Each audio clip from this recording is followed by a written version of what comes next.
喂，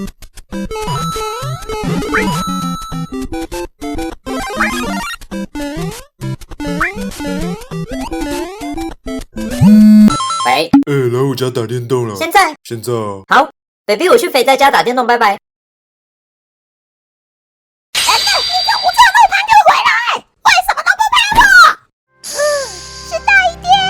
你是不是觉得男朋友没有认真陪你？对。然后朋友一约他就头也不回的离你而去。对。然后他总是说他自己有陪，你就很好奇你们两个是不是活在平行宇宙？对。那今天就来讲为什么你总是觉得另一半没有陪你吧。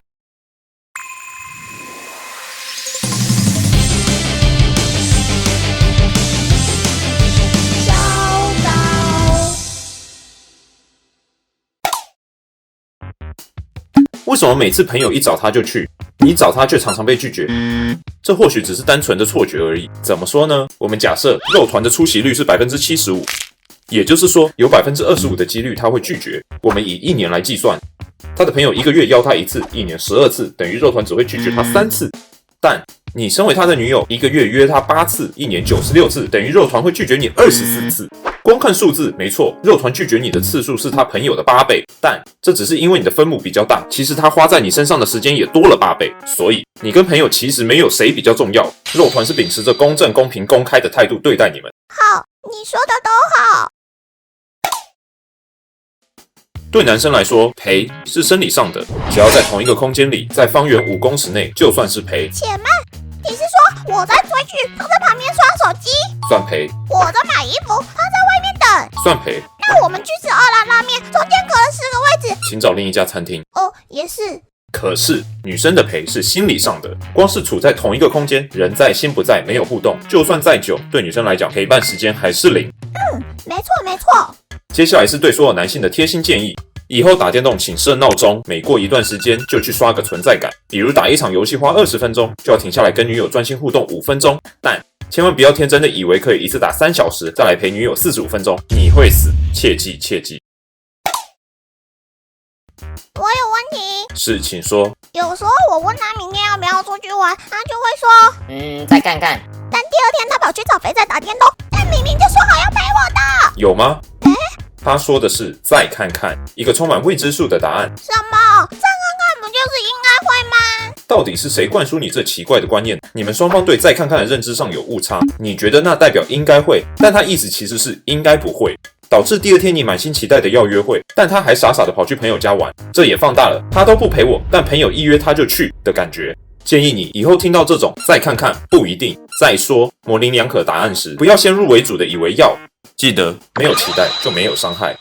这也太消极了吧？没有正面一点的方法吗？你在看的是小稿又不是迪士尼。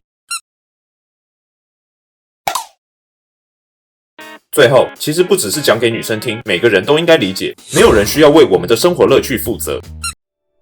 虽然你们交往，但也是有着不同个性的2个独立个体。生活不只有爱情，还有很多其他的东西，比如工作、兴趣、友谊、家庭，还有我们自己。讲白了，就是不要让自己太无聊，找点事做，把所有精力放在另一半身上，不只压着对方喘不过气，自己也会过得很辛苦哦。好，知道了。啊，我忘了拿手机。啊，对了 ，baby， 你要不要一起来？不要，我跟他多聊一会儿。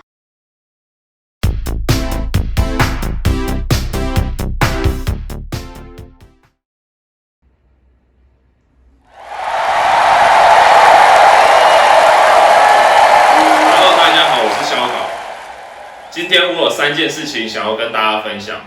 第一件事情，忧郁症是2020年第2大疾病，它不是因为不知足，而是一种脑部的疾病。